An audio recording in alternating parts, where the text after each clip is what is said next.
Poġġu bil-qeda ħalli naqraw pass qasir mit-tieni ittra l-Korintin, kapitlu 11 l-ewwel 4 versi.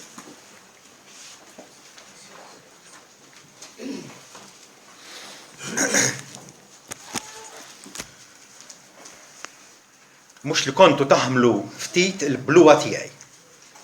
Iva tassew aħmluni, għax jien nejra likom bejra talla. Għax arrastkom marus wieħed biex nippreżentakom bħala xebba safja lil Kristu. Imma nibża li b'xi mod bħalma s-serb qarraq beva minħabba permezz tal-qerq tiegħu, hekk ħsibijietkom jitħassru u titilfu l-imħabba safja tagħkom lejn Kristu. Għax jekk jiġi wieħed xandrilkom Ġesu ieħor li aħna ma xandarniex, jew jekk tieħdu spiritu ieħor li intom ma ħadtux, jew evanġelju ieħor li ma lqajtux intom taħmluh. Ejtom. L-10 mandamenti suppost nafhom bl-amment u aktar importanti minn hekk, suppost li nobduhom minn ġurnata għall oħra.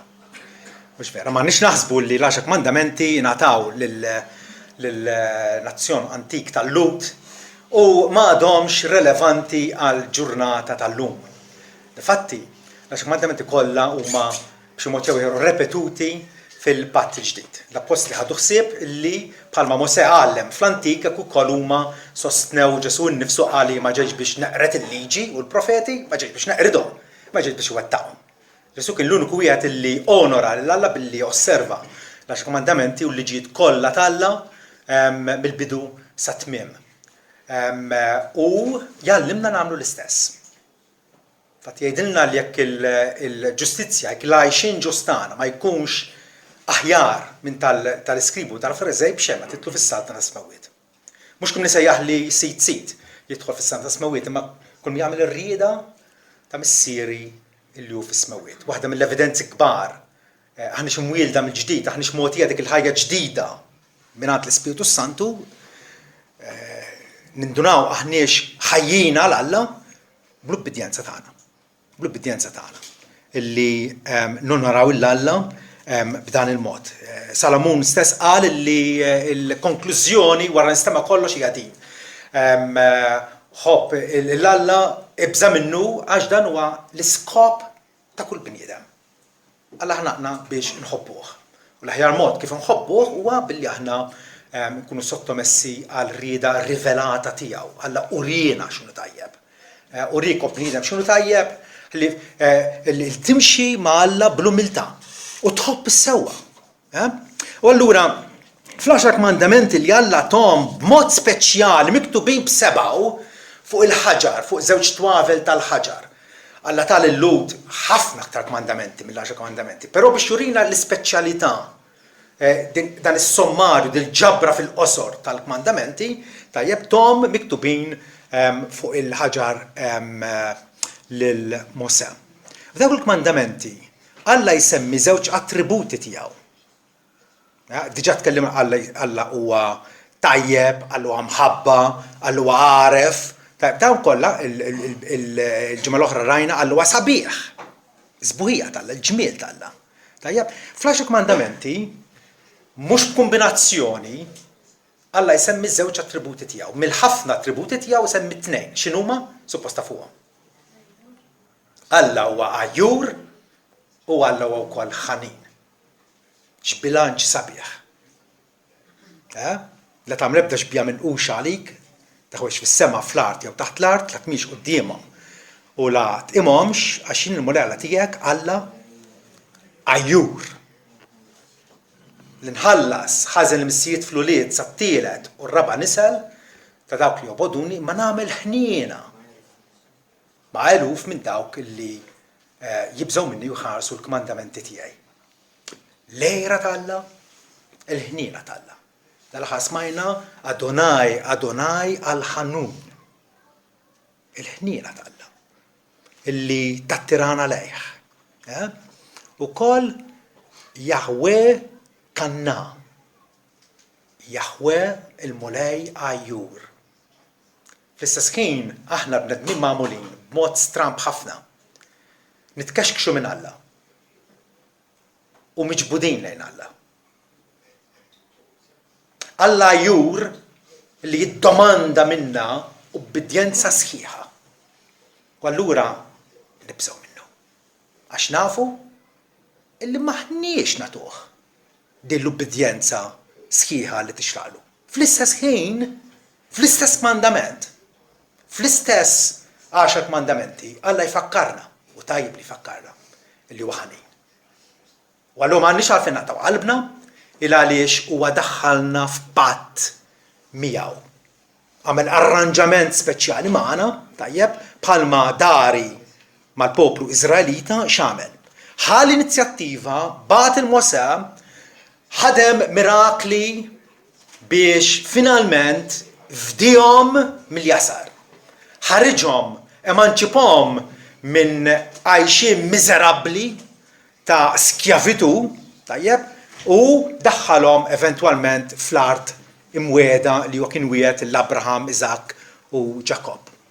Il-fedeltà u l-ħniena tagħha tidher mill-bidu tal-intervent tiegħu. U allura meta waslu mas-Sinaj u hemmhekk tom l-10 mandamenti, l-10 mandamenti jibdew jienu għall-mulella tiegħek li ħriġtek mill-art tal-Eġittu, minn dar il-jasar. Ma jistgħux napproċċjaw l-10 mandamenti, tajjeb, u ninsew min hu dan Alla.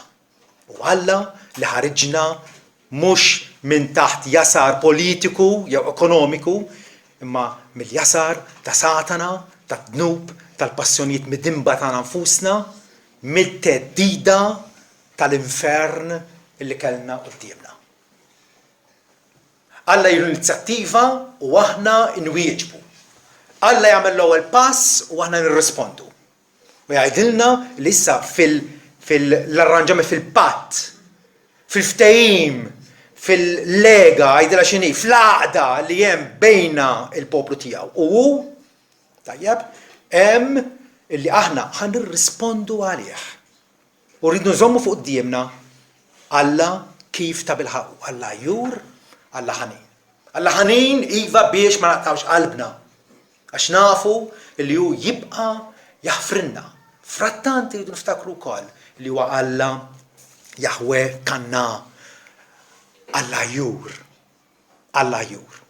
Issa meta nsemmu l-lejra ta' Alla jiena semmejta attribut sorprendenti ta' Alla. Għax jista' ma nipretendux illi Alla huwa jur. Però ħanibdew mill-bidu hawnhekk u ngħidu li lejra hija emozzjoni vera. Infatti tħossok għajur għal xi ħadd, bħalma tħossok madda bħal xi ħadd. Dawma kollha sentimenti, feelings, emozzjonijiet. Tajjeb? U forsi jien ngħid m'għandniex għalfejn niskantaw li Alla jiddeskrivi li nnifsu bħala għajur, illa hawnhekk għandna waħda mill-ħafna antropopatiżmi tal-Iskrittura. Biex Alla jiddeskrivina li nnifsu kif ta' bilħaqu, biex Alla jurina il-karattru veru tiegħu, juża lingwaġġ illi aħna nużaw ma' xulxin. F'liema sens Alla huwa għajur. F'liema sens Alla huwa attribwit b'din l-emozzjoni illi aħna nafu xi ġifieri. Ħadd minna ma jista' jgħid li xi darba oħra ma għerx, vera? Lejra tagħna hija mid-dimba. Lejra tagħna m'għandix tkun. Illa għaliex hija għejra riżultat ta' injoranza u riżultat ta' nuqqas ta' fdar. Għandek raġel illi jgħira għal martu fis-sens illi ma jafdajiex. U allura ħallija toħroġ mid-dar, tkun inkollu tajdu x'qed tagħmel fejni, tajjeb dik hija għejra mid-dimba, għejra ta' bniedem illi huwa insikur, m'għandux sigurtà, u mhux kapaċi jafda. Jew forsi wkoll tista' tkun għejra għas-suċċess ta' ħadd ieħor. Għandek kumpanija qiegħda tagħmel ħafna negozju, ħafna qlieħ, imma mbagħad tiżviluppa kumpanija oħra u taqlibiela lill-kumpanija. Allura nibdew hemm dik ir-rivalità, dik l-għejra għal xulxin jew forsi għandek fenna fien atleta li da diġà laħaq il-qoċċata tal-karriera tiegħu vera u għandu trofej u medalji tad-deb, tajb imma mbagħad jisponta atleta ieħor illi bil-mod il-mod jibda jinduna li dan huwa aħjar minnu. Allora x'jista' jiġri hemmhekk? Jgħira għalih. Jgħira s-suċċess tiegħu. Alla mhux hekk ovvjament. Alla ma ħajjejr għas-suċċess ta' ħadd il għaliex kull min jagħmel suċċess bil-ħila li qed iħalla. Jiġifieri mhux f'dan is-sens huwa Alla għajjur. Alla ma jistax ikun ansjus il ħajkun hemm xi ħadd forsi ħajkun aħjar minnu. Nkun qegħdin naqgħu fil-radikolaġnu vera. U laqqas forsi li għandu forsi ċertu qrusa lejn xi ħadd jew ċertu biża' illi tista' tiġri xi ħadd u le. Dak huwa kollu riżultat ta' ejra midimba li nafu x'jiġifieri bejnietna tajjeb. Però din l-analoġija, din it-tixbieħa fejn Alla jgħidilna kemm il-darba fl-Iskrittura, jiena Alla jur. L-ewwel ħaġa rridu nżommu f'moħħna hija li Alla jiddomanda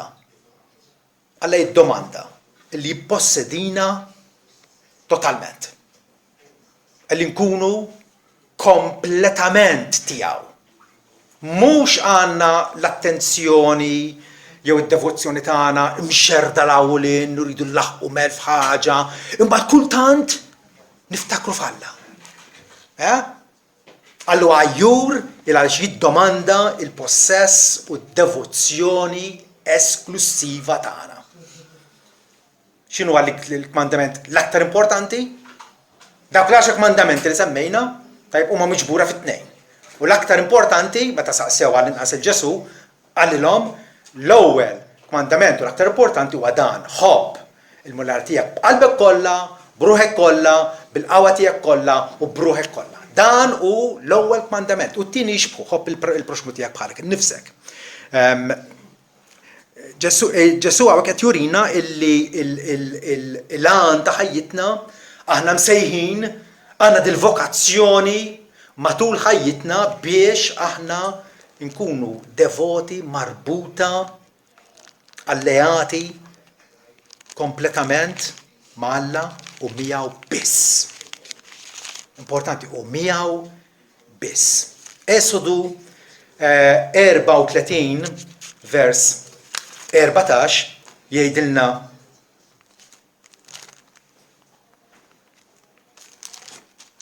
hekk.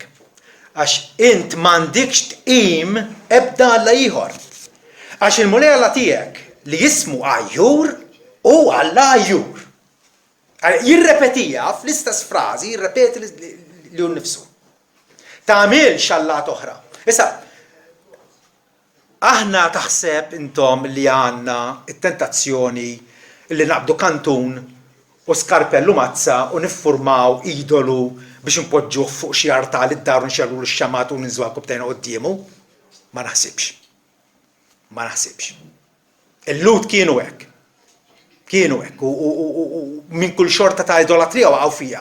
Alla keċċihom il-barra mill-pajjiż, fl-eżilju Babilonjan, eżilju Assirjan, tajjeb, u finalment tgħallmuha dik il-lezzjoni. U għadhom sal-lum, anke jekk tidħol fis-sinagogi tagħhom ma tarax statwi xbijat minn quxa. U l-istess aħna. Tallimna, per ma jfissirx illi maħniex kapaċi nkunu idolaturi. Li kollna allat moħbija. L-allat mentali tagħna kapaċi jkunu mill-allat tal-karta pesta, jew tal-ġebel, jew ta' kwalunkwe ħaġa oħra. Alla u Alla Għajjur, m'għandekx tqim ebda Alla ieħor għax il-mulej Alla tiegħek li jismu Għajjur u Alla Għajjur. Dan huwa relevanti il għaliex il-teologu Franċiż Giovanni Calvino darba qal illi l-qalb umana hija fabbrika kontinwa ta' idoli. U ma naħsibx li qed jesaġra. Kien jafa l-iskrittura u jien bħalu naf il-qalbi stess. U intom tafu li konfuskom. Vera? Kemm kapaċi aħna id-devozzjoni tagħna u l-qima tagħna natuha lil xi ħaġa jew xi ħadd, tista' tkun il-karriera tagħna, tista' tkun il-familja tagħna. Tista' tkun il-hobby, id-delizzji tagħna. Aktarx mill-Alla. Alla jiddomanda il-possess u d-devozzjoni esklusiva tagħna. Il-għaliex meta nitkellmu dwar l-ejra tal-Alla, qegħdin ngħidu li Alla kontinwament ifittex li jipprotiġi u jassess fuq l-unur tiegħu innifsu. Ftakru min hu Alla. Alla huwa Alla etern, infinit fl-attributi kollha tiegħu. Huwa uniku, inkomparabbli. Ħadd mu bħalu. Ħadd mu bħalu jew b'xi mod jista' ikun is-sultan sovran fuq kollox. Huwa Alla li ġab fl-eżistenza kull ma hu, inkluż int u jien. U allura bir-raġun Alla hekk kif qed jirraġuna illi hu jipproteġi l-unur tiegħu. Jekk Alla għalana mill-jasar tad-dnub u ħaffrinna u għalinna issa intom tiegħi, intom il-poplu tiegħi obduni. U aħna nagħmlu li fetlinna, tajjeb, x'inkunu qegħdin nuru illi ma jimpurtana xejn mill-unur tiegħu.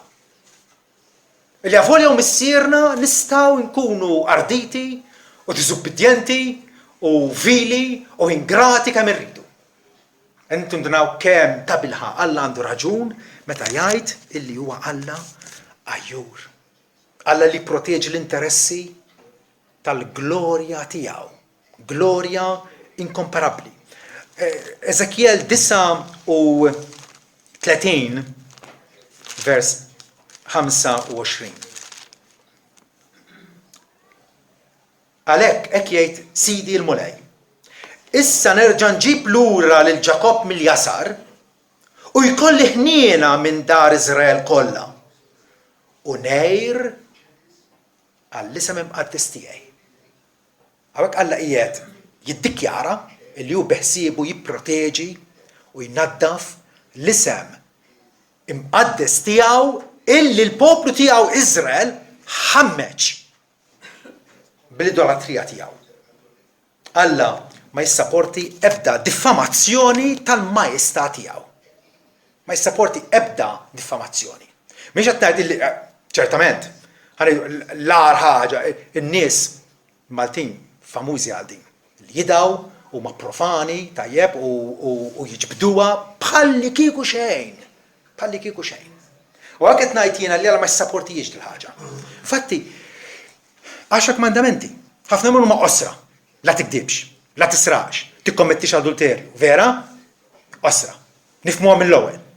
Imma t-tieni kmandament huwa twil ħafna fejn jispjegalna illi meta aħna nożżu fi qlubna xi ħaġa li tkun rivali għal Alla li qed toħodlu postu, tajjeb hemmhekk Alla jgħid li jiena Alla għajjur li nħallas il-ħażin tal-missier fl-ulied sat-tielet u r-raba' nisel ta' dawk illi joboduni.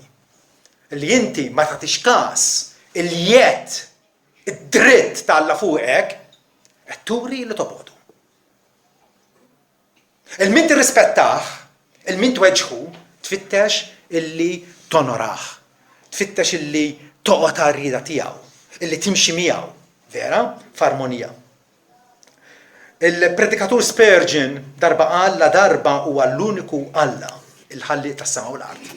Ma jistax jissapporti illi kwalunkwe ħlejqa ta' idejh jew finzjoni tal-immaġinazzjoni tal-kreatura tiġi imbottata sa fuq it-tron tiegħu u tilbes il-kuruna tiegħu. Alla ma jissapportix din. Illi jkun hemm xi ħadd li joħodlu postu. Il-glorja tiegħi jgħid ma nagħtihiex il-ħadd ieħor. Ma nagħtix il-ħadd ieħor. U bir-raġun, kieku il-huwa każ ta' xi ħadd ta' xi Prim Ministru jew ta' xi President اللي دا tant kibritlu rasu, اللي ما jrid iċedu postu għal ħadd ta' volja xjaħ, volja żmaga, ma jrid postu, u għallu sar tiranniku, ngħidu xaru casa. Jaħseb da li ħajibqa' fuq it-tron għal dejjem, imma dik hija era midimba, era li tħares lill-interessi personali u daqshekk biss. Alla bir-raġun għandu l-jett fuqna, illa għaliex huwa għamilna aħna ma minnix lil nfusna, m'aħniex evoluzzjonisti u qas nemmnuha dil-gidba tax-xitan. Aħna n-naċ tal-mera tiegħu. Aħna l-mifdija tal-mulej. Għandna nonorawh għax hu ħlaqna. Raġuni jarġa' isħaħ minn hekk, għandna nonorawh għax hu rebaħna bil-grazzja tiegħu. ħaffrinna, daħħalna fis-saltna tiegħu. Alla irid jippreserva il-ġieħ tiegħu. Meta Ġesu għallimna nitolbu x'kienet l-ewwel ħaġa minn 6 petizzjonijiet, l-ewwel interess, il-priorità fuq kollox, missierna inti fis-smawiet. Jitqaddes ismek.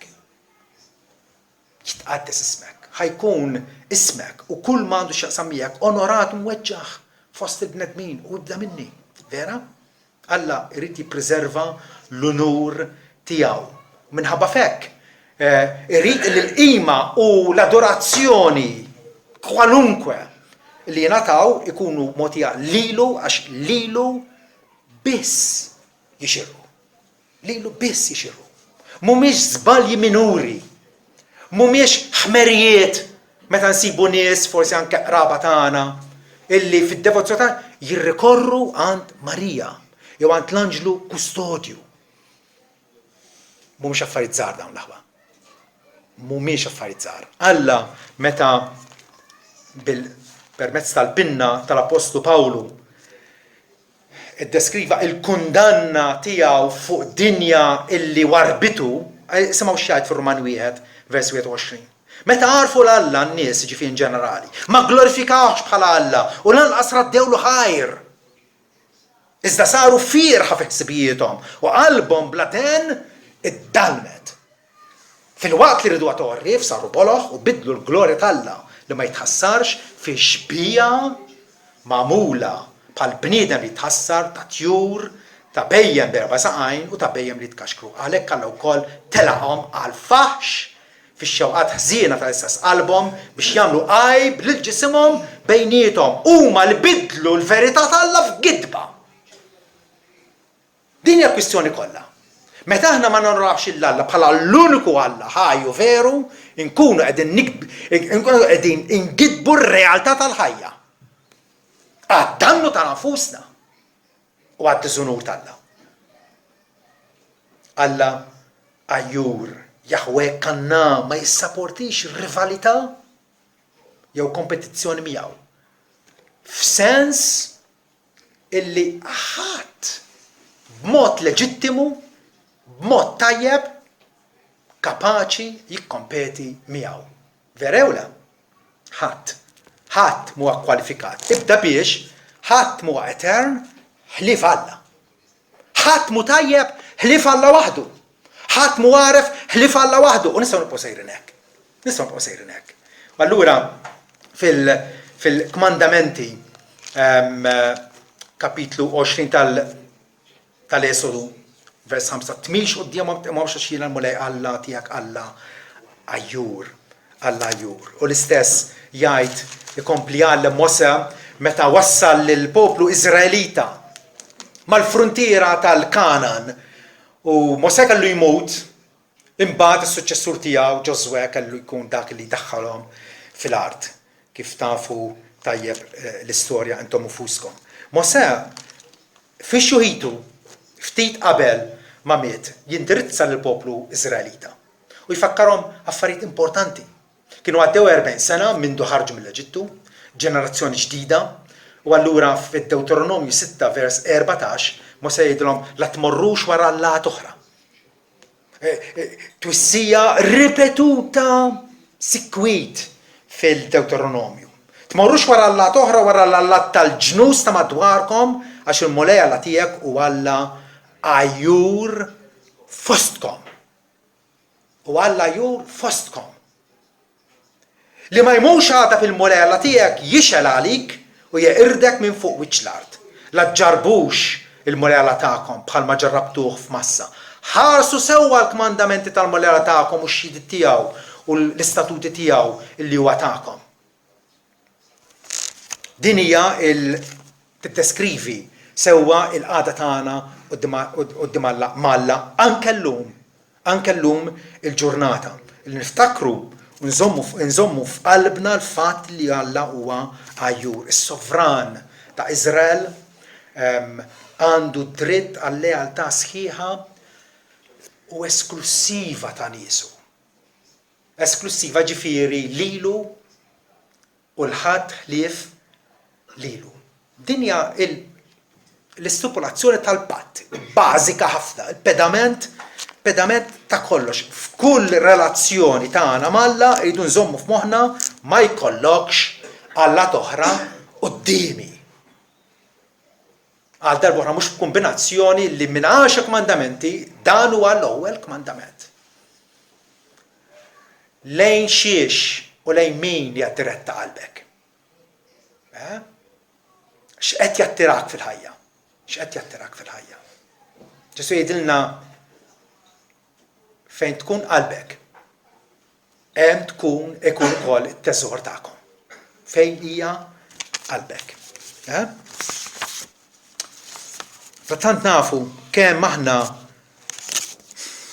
suscettibbli, kemm aħna faċilment naqgħu fl-idolatrija. Nerġa' ngħid mhux idolatrija tal-istatwi, għalkemm dik hemm mistkerħa l-aħħar, però idolatrija li niġġieldu kontra veritajiet fl-iskrittura li forsi għadhom ġodda lina u ma niċċettawhomx. Għaliex? Għax jidher li mhux hekk. U min hu int biex tiġġieled kontra l-verità tal-Alla? Dik hija pożizzjoni ta' wieħed idolatra. Li jidhirlek li l-Alla kapaċi ssawru fuq ix-xbija tiegħek kif jidhirlek int aktarx milli tinsaq kubtejk u taċċetta li l-Alla kif inhu. Alla kif inhu. Illud sikwit waqgħu fl-idolatrija, immaġinaw l-Alla illi huwa Alla qawwi, allura għamlu oġel tad-deb, vera? Għamlu oġel tad-deb. U aħna wkoll nimmaġinaw l-Alla kif jidhirna aħna. L-iskrittura hija mogħtija bħala ħanejdu hekk twissija u bħala dawl biex l-Alla nkun nafu kif ta' bilħaqu, kif ta' bilħaqu. Kif inhu Alla magħna? Alla sikwit jiddeskrivi l-nifsu bħala raġel miżżewweġ. Miżżewweġ ma' martu. U r-raġel miżżewweġ u Iżrael martu. Però il-sikwit kull meta tintuża din il-metafora, ħansejħulek. Alla huwa r-raġel għajjur għal martu għax irid jipproteġija u jridilha l-aħjar, però martu hija mara adultera. Tiġġerra. Tmur wara l-lat oħra, qraw il-tib ta' Ħosea wieħed mill-isbaħ kotba tal-Iskrittura.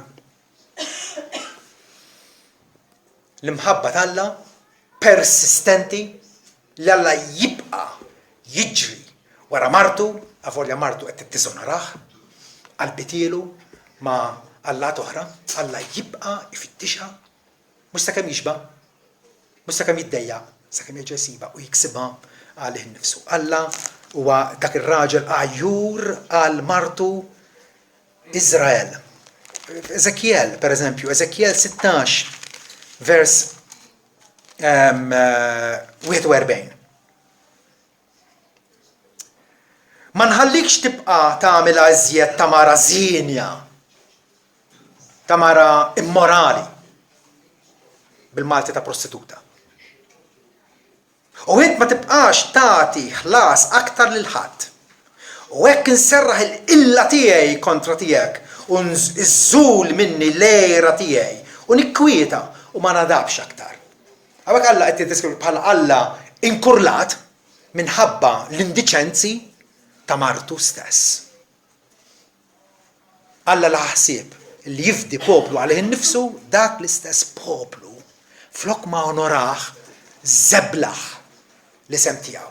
Flok ma jingħaqad fi sħiħ miegħu u żamm il-komandamenti tiegħu għamel li fettillu.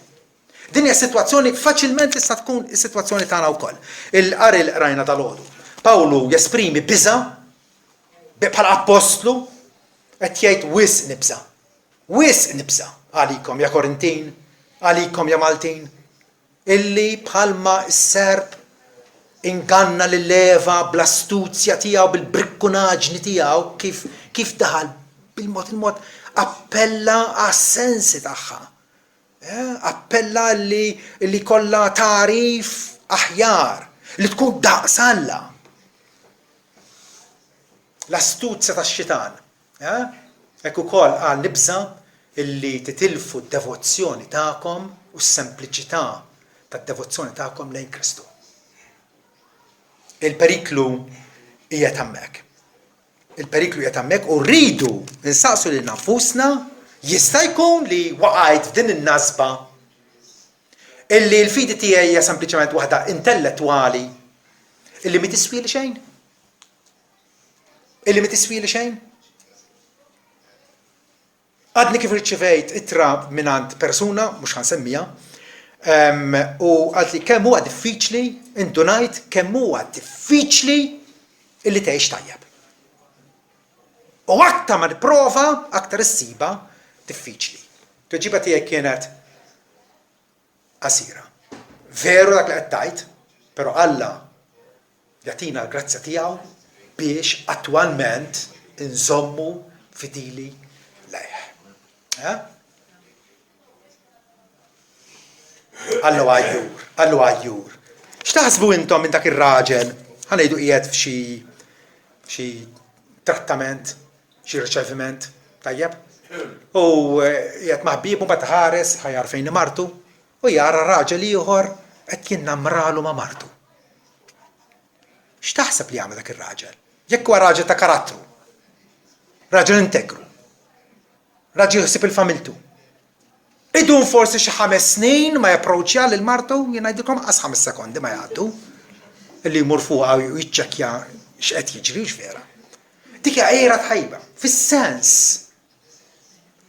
illi hu bħala żewġa responsabbli għalija biex joħsiebha jipproteġiha. Jagħtiha l-aħjar. F'dak is-sens Alla wkoll għajjur. Għax irid jirbaħ l-affezzjoni kollha tagħna. L-affezzjoni kollha. L-imħabba hija affezzjoni, vera? Hija attrazzjoni, attirat li ħadd ieħor. Kull min iżżewweġ hawnhekk, tajb iżżewweġ għax attira ruħu mis-sieħeb jew sieħba tiegħu. L-imħabba hija aktar minn hekk, ovvjament. Għandek dik ir-rieda soda li tibqa' tagħmel il-ġid minkejja kollox, xi tibqa' taħfer minkejja l-fallimenti kollha. Però ma ninsewx illi l-imħabba hija wkoll sentiment. Hemm ġibda. X'jiġbdek fil-ħajja? X'jiġbdek fil-ħajja? Lejn xiex inti attirat? Alla għajjur għalina il għaliex irid u jixtieq bl-akbar serjetà. Ħajdu hekk bħalfa. L-ola u l-aħjar ġiet għalina. Xejn inqas minn hekk. Xejn inqas minn hekk. Jaf li jekk aħna niżvijaw, jekk aħna immorru fil-modija tal-idolatrija, tal-immoralità, dik hija d-dannu tagħna. Hemmhekk dik hija triq tar-rovina. U mhux lest li ħallina nagħmlu hekk. John Blanchard, l-evanġelista Ingliż, darba qal hekk kara fuq lejra tal-Alla. Alla kien għajjur għas-salvazzjoni tiegħek billi ġablek l-Evanġelju b'xi mod jew ieħor, b'xi persuna oħra, b'xi mezz jew ieħor, sakemm finalment faqa' kull reżistenza tiegħek bil-qawwa tal-Ispiritu Santu. Amen? Vera. Bdiet illi Alla jeżerċita l-lejra tiegħu, rrid jirbaħna għalih innifsu, u difatti irnexxielu. U kemm pruvajna naħarbu, u kemm pruvajna nsibu skużi. Vera? Vera, meta konna għadna fid-dlam, nippruvaw nisgiċċaw Alla jerġa' jsibna naħa l-oħra. U kull darba. Aktar minn hekk, Blanchard ikompli hekk. Allu għajjur għalik issa, għajjur għal benessri spirituali tiegħek, għajjur għalik f'kull tentazzjoni u prova, għajjur li ma tinsteraqlux mir-rejba, kompromess, mondanità, nuqqas ta' talb, jew disubbidjenza f'xi għamla jew oħra, u għajjur biex tesperjenzja dik il-milja ta' barka, dawk ir-rikkezzi ta' grazzja li xenna biex jatik, biex jagħti lil kull wieħed minn ulidu. Alla jridna jagħmilna sinjuri bih. Tant li r-rabta r-relazzjoni ta' bejnietna tkun mill-aqwa. Ġesu ma ġiex biex sempliċement jagħtina l-ħajja ta' jiena, ma rrid jagħtina ħajja aktar bil-kotra. Ħajja bl-abbundanza. U snin darba qal Alla jixtieq jagħtina l-barkiet tiegħu. Iżda jdejna huma mimlija b'tant imbarazz illi maħniex kapaċi nirċevuhom. Vera jew le? U bir-raġun allura Alla huwa għajjur għalina. Il għaliex maħniex qegħdin narfu il-privileġġ għoli tal-grazzja tiegħu. Il-grazzja tiegħu li laħqitna Alla rriġenerana u wellidna mill-ġdid, dawwarna lejh, minkejja kull resistenza tagħna dawwarna lejh. Ir-rieda tiegħu qelbet fuq ir-rieda tagħna. Ma kienx hemm mod ieħor.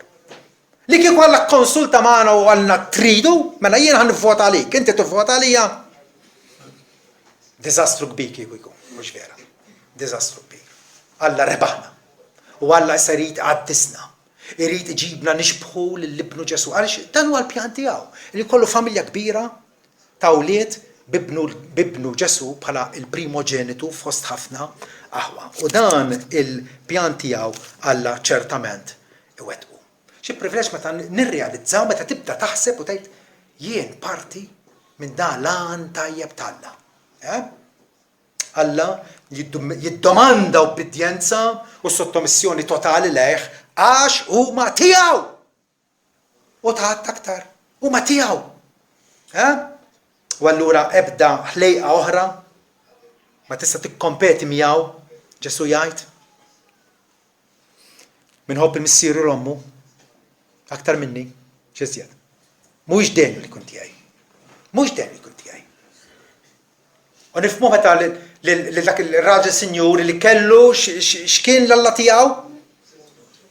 Ir-rikkezzi. Kellu ħafna possedimenti jgħidilna. Ġesu qallu mur bih kollox. Armi l-idolu tiegħek, għati kollox il-foqra. U ejja mxi warajja. Ġesu qed jgħidu minnu tajjeb, jien it-tajjeb, ejja mxi warajja. Fit-testament il-qadim għalkom intrabtu miegħi, obdu lili. U Ġesu għaxu Alla li l-żagħżugħ qed jgħidlu ejja segwini. U żagħżugħ telaq qalbu ħospira.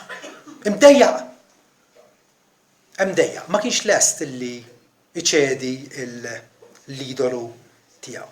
Xi tjubija mingħand Alla vera? Adonai għal-ħanun. Il-ħnien, għal-kumpassjoni tal-Alla li ġibditna lejh. Ħadd ma jiġi għandi jekk missieri ma jiġbdux. U jiena għajmu fl-aħħar jum. Dan huwa x-xogħol tal-Alla. U issa se niddożonorawh, illi wassalna saw, mhux vera. Ħanarġa' ngħid ma' mini marbuta qalbek. Jekk xejn aħseb ftit ma' mini marbuta qalbek. Għandna ħafna affezzjonijiet flokhom, f'posthom. Vera jew le? Nħobb il-marti, nħobb il-uliedi, nħobb il-sħabi fuq ix-xogħol, nħobb l-istudenti tiegħi. Niswa sejrin, nħobb il-qattus. Għala le. Għatifem, bimħabbit differenti. Biskala ta' mħabba differenti. imma lill-Alla li nħobbu bħala Alla. Bħala Alla. Alla illi miegħu u lejh nagħtih id-devozzjoni kollha tiegħi, l-eżistenza kollha tiegħi. U kollox jiġi f'postu. Meta il-konċentrazzjoni ta' qalbna hija diretta propjament lejn Alla u lejh biss. Lejn min hi d-devozzjoni tiegħek? Pawlu jgħid nibża li b'xi mod bħalma s-serp inganna leva bl-astuzza tiegħu hekk imħuħkom ikunu żvijati mis-sinċerità u s-safa tad-devozzjoni tagħkom in Kristu. Forsi tajjeb nagħmlu daqsxejn eżaminazzjoni ta' nfusna. Fejn wasalna? Ikkakmajt, weħilt, qed inkun idolatra u ma rridx nammettija, għax dik l-ar, meta ma tix tammettija. L-ubbidjenza tiegħek hija waħda ta' kafkaf, ta' rabtit, skont it-temp. Skont jekk żewġek se jknisa minn ħanġi jekk. Hekk l-affarijiet. Għal id-domanda it-totalità tal-eżistenza kollha tagħna.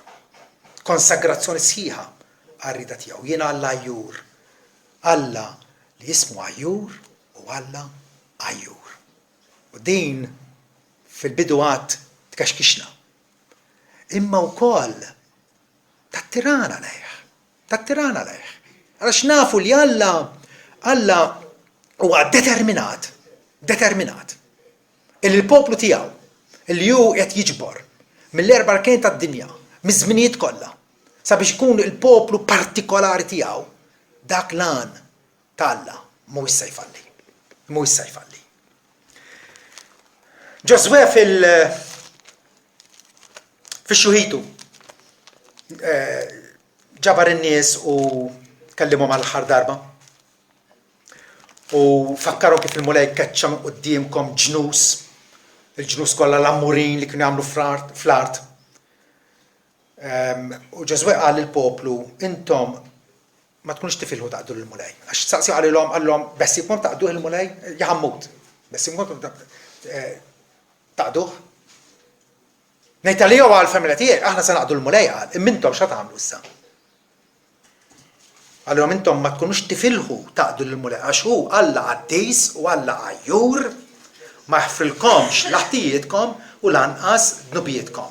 Jekk intom titilqu l-mulej u taqdu Alla barranin u jdur għalikom u jaħqarkom u jtemkom wara li jkun għamlilkom il-ġid. Kliem ibes.